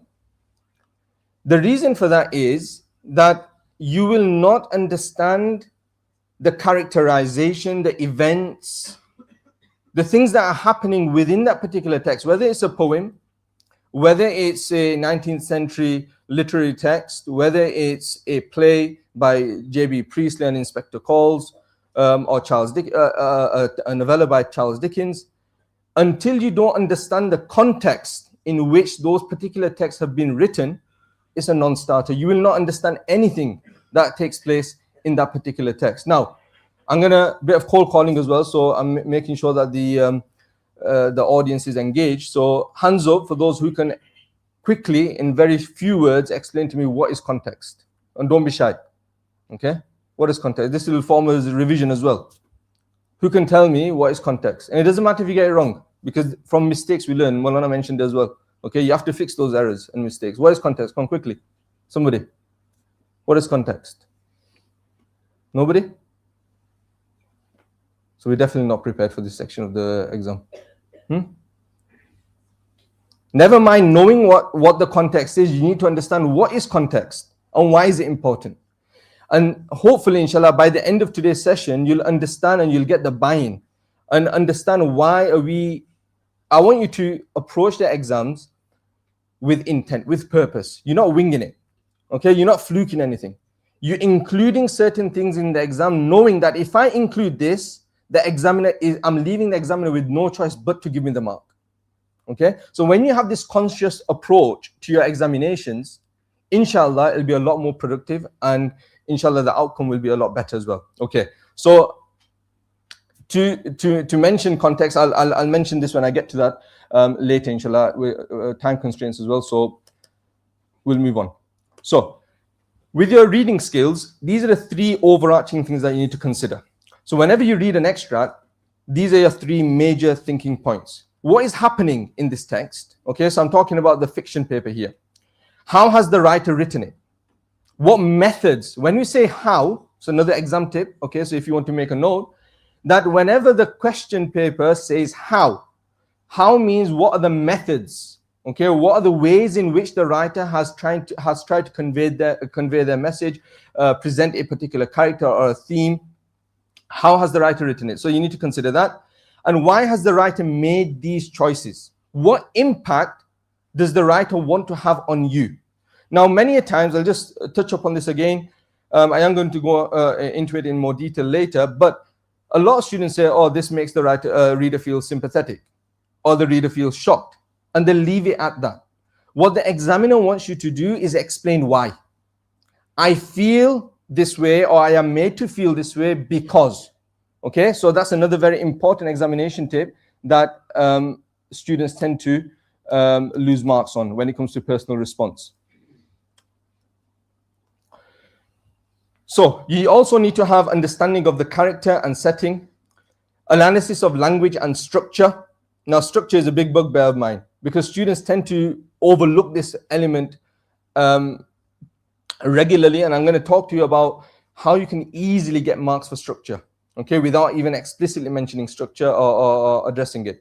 Awareness of mood and atmosphere, clear focused answers, okay, and keep your answers short and snappy with a range of embedded quotes. Now, when it comes to structure, make sure that you track your text chronologically. Again, it's coming up in one of the slides. Make sure that you are going through the text chronologically from start to the end.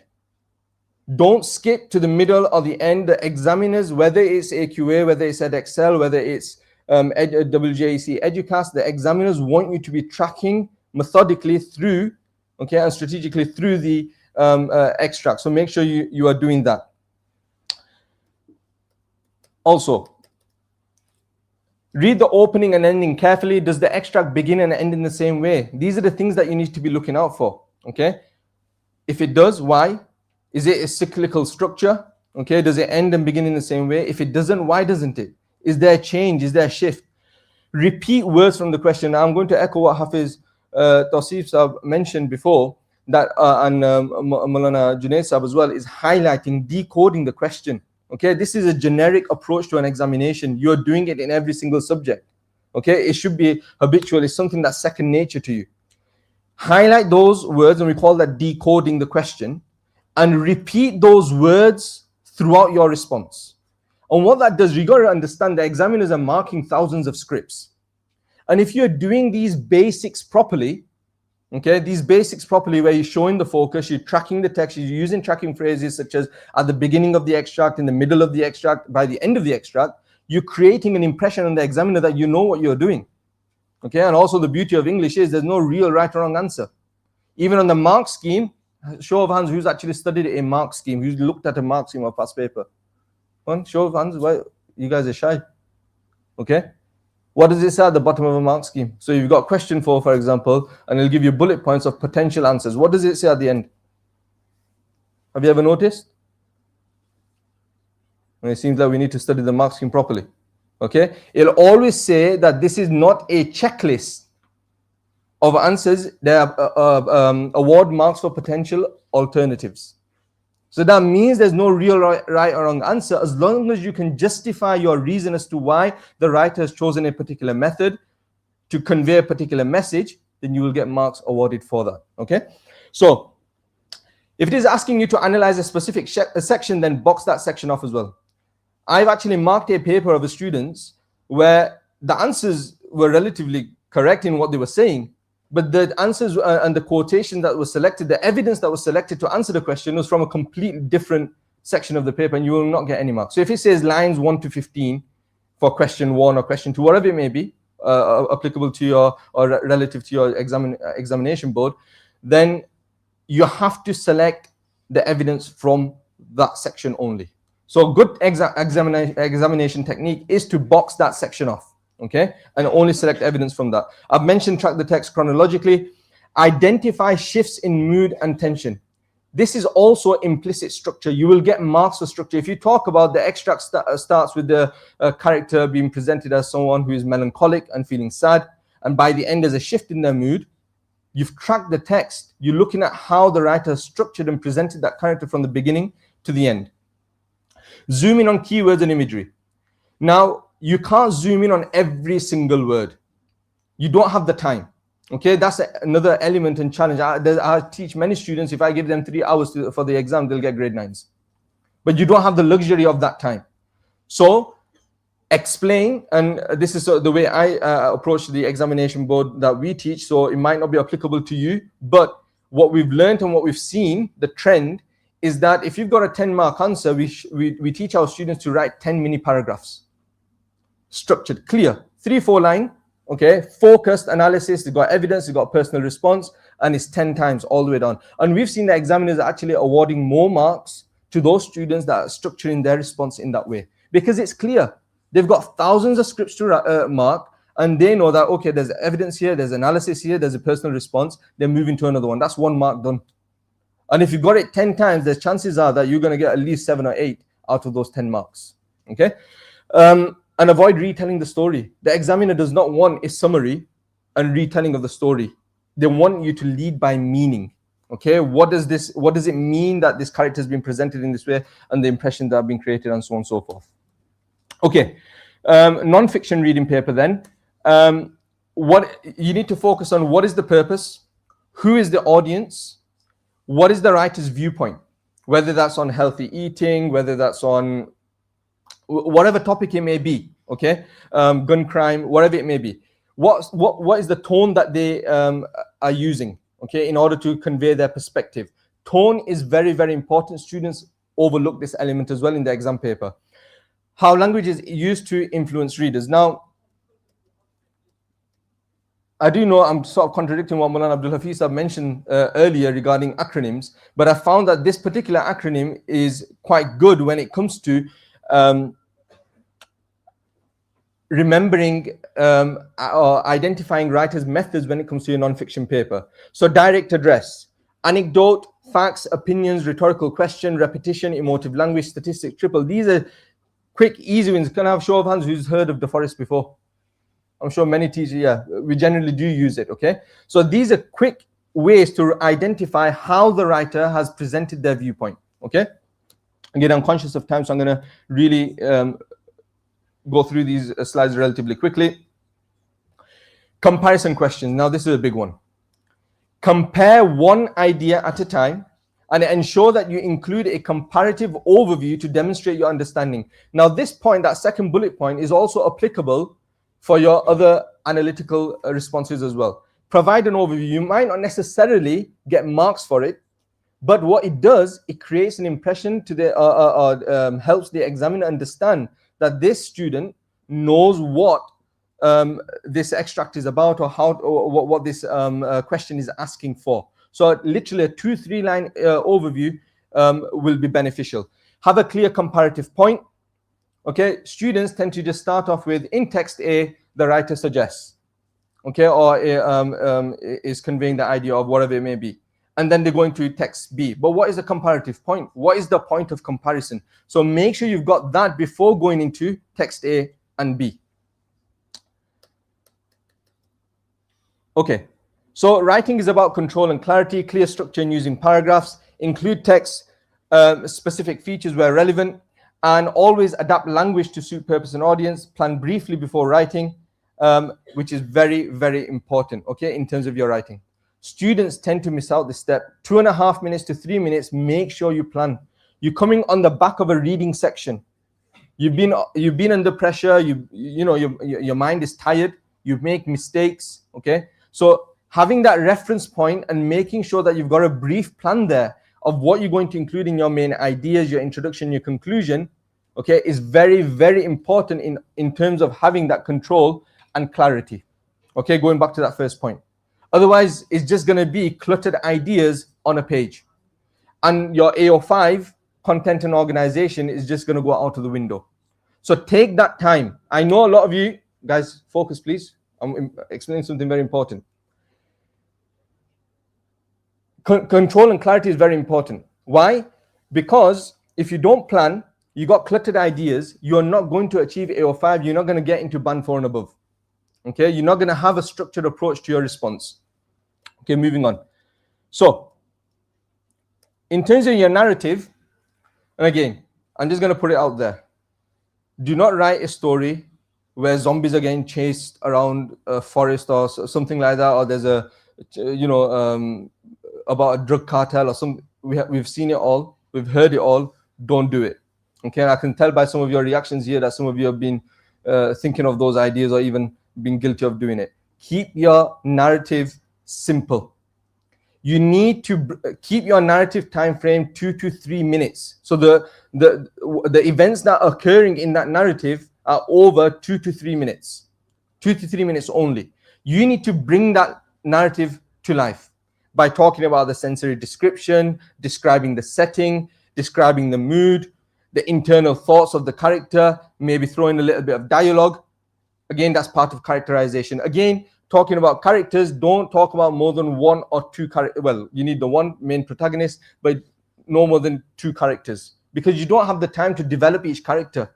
Okay, so you need to execute the certain features of the narrative in a timely manner. You need to have a narrative hook, follow the 5-part narrative structure.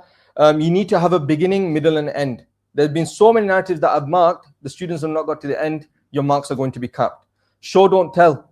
Okay, don't tell the reader or the examiner that a person's angry. You need to show that. Okay, you need to demonstrate using those techniques, metaphors, personifications, simile, adverbs, verbs, all of those things, their movement, the way they move, describe how they move, and that will help you show, don't tell. Okay, I've not got time to go into other specific techniques right now, but these are the things that you must include. Use various sentence lengths and types, short sentences, complex sentences. Show the examiner you know how to use it to add pace and set the mood and tone in your story. A range of punctuation, ambitious vocabulary for effect. That final word or two words there, for effect, is so important. Don't throw in an exclamation mark thinking, okay, I've thrown in an exclamation mark, I'm going to get a mark for it. I'm going to put brackets in for the sake of it. I'm going to put ellipses in for the sake of it. You need to do it for an effect. You need to have an impact on the reader. I'm just going to skip this very quickly. Again, SPAG, make sure that you allow time for proofreading. So you're always going to pick up marks. Okay, students just finish off and they don't proofread their work. You rather just get to the end, allow yourself 2 or 3 minutes and proofread for any punctuation errors which you'll make because you are writing under pressure. Now, literature. Very quickly, knowledge of the text. Very, very important. Your interpretation. Analysis of language, structure and form. Relevant context and understanding of writer's intention. These are all the things that examiners are looking for and assessing you on. Now, how can you revise literature effectively? Revise the characters and themes. Learn short, flexible, versatile quotations. You need to reduce that cognitive load. Okay, you've got possibly, you know, Romeo and Juliet, Christmas Carol, and Inspector Calls. You've got your poetry clusters, love and relationships, etc. You've got so many quotations. How are you going to remember them all? You need to be smart. Revise smart, reduce that cognitive load, and use, let's say, a bank of 15, 20 quotations that you can use across different characters, different themes. Again, Mullah Abdul Hafiz Sahab has mentioned revision strategies. Some of them could be, you know, creating a mind map with theme and character links. What can you say about the quotes? That's very important. I see students learning quotations. Who studies at Christmas Carol here? Yeah, quite a few of you. Yeah, a solitary as an oyster. What can you say about it? People just learn the quotation, put it inside that response, and there's no analysis whatsoever. So you have to comment on what that quotation is about and what it suggests. Know the plot, key moments. Can you support your quotes with brief but relevant context? Okay, the last point here, again, I'm conscious of time. I'm over, so I'm just trying to just get to the end of the PowerPoint. Multi-layered analysis. If you want to get into band 4 and above, you need to have that multi-layered analysis. The writer is suggesting this. Perhaps the writer is also suggesting. And the minute you go into the also, an alternative meaning and interpretation, okay, then you will be accessing those higher grade boundaries. Coming to the end, context should be relevant. You know, you're not trying to demonstrate to the examiner that you're a historian, that you know a set of historical facts. That's not your aim and objective. You need to demonstrate that your ability to understand why the writer has written that particular text. For example, Dickens. Okay, why has he written A Christmas Carol? What message did he want to get across? And that's why I say, before you learn any quote, before you read the text, even read the text, before you learn any analysis, you must master the context. Now, some of your examinations, I'm going to move on from this point. Some of your exam papers or questions will not award you marks for context. That doesn't mean that you don't study the context, and that does not mean that you don't include context in your response. That context will add depth to your analysis. That's very important to know. Without context, you will not know why Scrooge has been characterized in the way that he has, why he's behaving in the way that he has, why are certain events happening, why has he been presented to be solitary at the beginning, okay, why has his character changed at the end, why is he feeling, you know, why has Dickens used and described the fog as to be heavy at the beginning of the extract, why has that why is there clarity of why has the fog cleared by the end? You need to ask those questions, why, and if you've studied the question, the context, then the answer to that why will be provided. And always complete your analysis with commenting on the writer's intention. Perhaps Dickens presented Scrooge in this way. Okay, so make sure you always comment on writer's intention. Common mistakes to avoid: retelling the plot. Okay, similar to the extract, don't retell the story. Writing everything that you know. It's not a brain dump. Okay, you need to be selective with your analysis. Ignoring the question. Again, same as the fiction paper and the language paper. decode the question. If the question's on poverty, if the question's on greed, if the question's on isolation, if the question's on equality, whatever it may be, highlight that and repeat that question throughout. Lack of language analysis is another common mistake. Limited exploration of structure. Again, comment on the beginning of the text right the way through. I'll just take a Christmas Carol, for example. Comment on every single stave. Get to the end. The examiners are looking for this and wanting you to do this. If you don't get to the end, again, your marks are going to be capped. Okay, so that's a non-negotiable. From stave 1 right the way to stave 5, even if it's just one quote that you know, make sure you get to the end. Okay. And to conclude, again, it's just echoing what Hazrat Maulana Ibrahim Sahib mentioned earlier. Begin with intention. We have to correct our intention. Okay, many students always ask me, and I'm going to conclude on this, and this is a very important point. Sir, why do we have to study Shakespeare? You know, when's he going to ever help me? Why are we studying this, love and relationship poem? Or why are we studying Romeo and Juliet? That's not the purpose here. You are developing a skill that is going to be helpful and transferable in all walks of life. And our intention should be that whatever we study in our secular studies, in our academia, that Allah subhanahu wa ta'ala accepts, makes it easy for us, and then accepts us for the service and khidmah of His deen, inshallah. That whatever skill that we acquire from this journey that we're on, irrelevant of the content, that I'm going to utilize that skill and apply it for the service and khidmah of deen. And if you have a sincere intention, inshallah, Allah subhanahu wa ta'ala accept all of us, okay, to serve and do khidmah of deen in whichever way He sees fit, inshallah. Trust after effort. So effort is first, okay? And trust Allah subhanahu wa ta'ala, have tawakkul, stay calm, do not panic. And before starting, quietly recite Durood Sharif, Bismillah, Rabbi Zidni Ilma, and all the du'as that Hazrat mentioned earlier. And work with ihsan, read carefully, write clearly, and try your best. And Hafiz mentioned earlier as well, try your best. That is all we demand from you. Have that growth mindset, be optimistic, okay? Have a can-do attitude. The only time I use the word fail in my classroom is when telling students that it's harder to fail than it is to pass. That's the only time I use the word fail. Honestly, the students, irrelevant of which school you go to, in this day and age, the amount of content and support that is provided to students, okay, is unbelievable. That it's only on the matter of work ethic and you're not trying that you'll actually mess up. Okay, it's harder to fail. So try your best and do not compare yourself to others. Everyone is on their own individual journey. Everyone's success will look different. I say this to my students many a times, that a student who's grade 4, 5 ability, and that's their ceiling. Everyone's ability is different in different areas. Okay, people excel in certain areas, others don't. And that's fine. That student who's tried their best at grade 4 and grade 5 level and has got grade 6, I will celebrate it like it's a grade 9. Because they've smashed that ceiling, they've exceeded, they've tried their utmost best, or they've just got their target grade. That's fine. But that student who I know has the ability to get a grade 9, but overconfident, complacent, just, thinking, oh, it's all right, the night before I'll revise, and they've come out with a grade 7. Grade 7 is a good grade. But for me, that's failure. That's failure. The person who's got the grade 5 or 6 has done better because their work ethic, their attitude to learning has been better. Okay, so everyone's success looks different, and measure your success based on your effort, okay, and what you put in.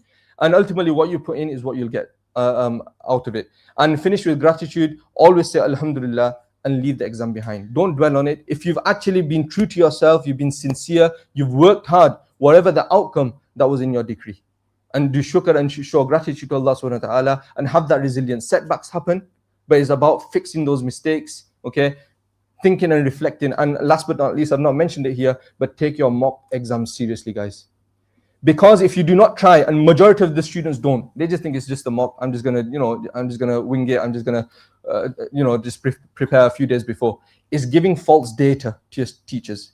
We spend hours marking to ensure that it informs our future planning. We're here to support you.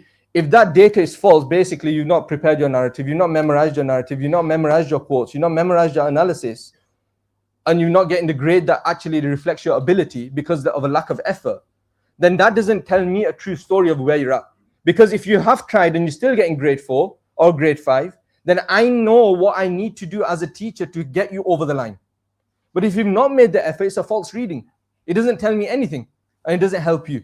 So make sure that you take your mock exams seriously like you would with your real exams.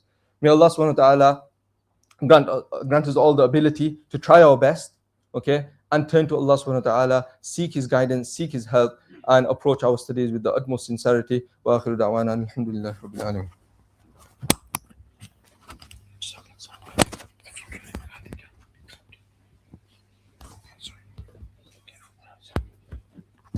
Jazakallah khair to everybody for attending. Just a few closing remarks. We are in the process of printing the notes out, but because there's quite a few, it's taking quite a bit of time to print it out. The revision notes for maths, the revision sheets, worksheets for maths and also for science have been printed, but the actual presentations for maths and the general one, the yellow one, is still in the process. So we're going to pray namaz now. After namaz, inshallah, the food will arrive. So it's been said it should be arriving any minute now. So immediately after namaz, once everyone's paid their sunnats and nafil, inshallah, we will then eat. And then while you guys are eating, inshallah, the printout should be finished. And before you go, you can take a copy of those printouts. If you do end up having to go early and you don't get a copy of the printouts, if you go onto the Tafsir Rahimi channel and find this live stream, in the comment section, we've put a link, a digital link to a folder that has all the content on there. So you can access it from there. And by all means, download it, share it with your friends and family, and so that as many people as possible can benefit from it. We will now get a short dua from Mufti Usama Sahab, and then we will pray Isha, inshallah.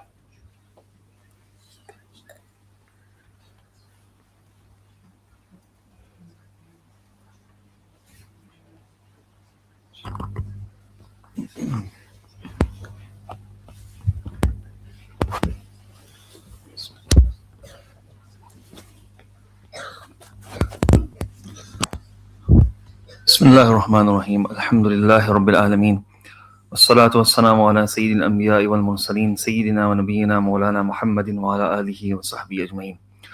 ربنا ظلمنا أنفسنا وإن لم تغفر لنا وترحمنا لنكونن من الخاسرين.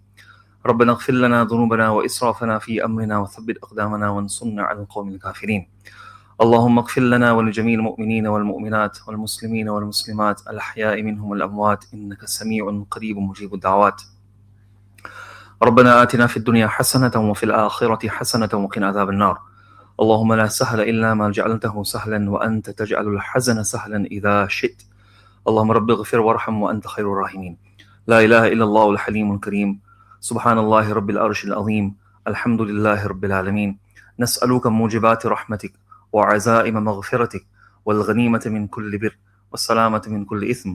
لا تدع لنا ذنبا إلا غفرته ولا هما إلا فرجته ولا كربا إلا نفست ولا ضرا إلا كشفت ولا مبتلا إلا عافيت ولا مريضا إلا شفيت ولا ميتا إلا رحمت ولا دينا إلا قضيت ولا أسيرا إلا أطلقت ولا عسيرا إلا يسرت ولا مظلوما إلا نصرت ولا ظالما إلا أخذت ولا حاجة من هوائج الدنيا والآخرة إلا قضيتها ويسرتها يا أرحم الراحمين. O Allah, forgive our sins. O Allah, forgive our minor sins, our major sins. O Allah, have mercy upon us. O Allah, grant us the ability to refrain from all disobediences. O Allah, grant us steadfastness on deen. O Allah, make it easy for us to stand firm on the deen. O Allah, save us from the temptations and the whispers of shaitan. O Allah, make us complete and perfect Muslims. Grant us the ability to follow teachings of the Prophet ﷺ and the Quran. O Allah, save us from misguidance. O Allah, keep us steadfast on hidayat and iman. O Allah, this program which took place today, O Allah, make it a means of understanding for all the students. Make it easy for them. Whoever have exams, O Allah, make it easy for them. O Allah, make their memories strong and grant them the ability to take in the knowledge and to preserve it. And when the time of exam comes, O Allah, make it easy for them. O Allah, make it easy for them. O Allah, enlighten their hearts with the knowledge of deen as well. O Allah, those of them who are becoming hafiz, O Allah, make it easy for them. Those of them who are studying the deen, kitab, alim class, make it easy for them. O Allah, wherever they go, make it easy for them to follow both, to follow deen and make dunya easy for them as well. O Allah, save them from all the obstacles and hurdles. O Allah, save them from trials and tribulations and fitna and temptations and whispers of shaitan. O Allah, whatever good the Prophet ﷺ asked from you, grant us all that good. Grant us all that good. whichever evils the Prophet ﷺ has sought your protection from.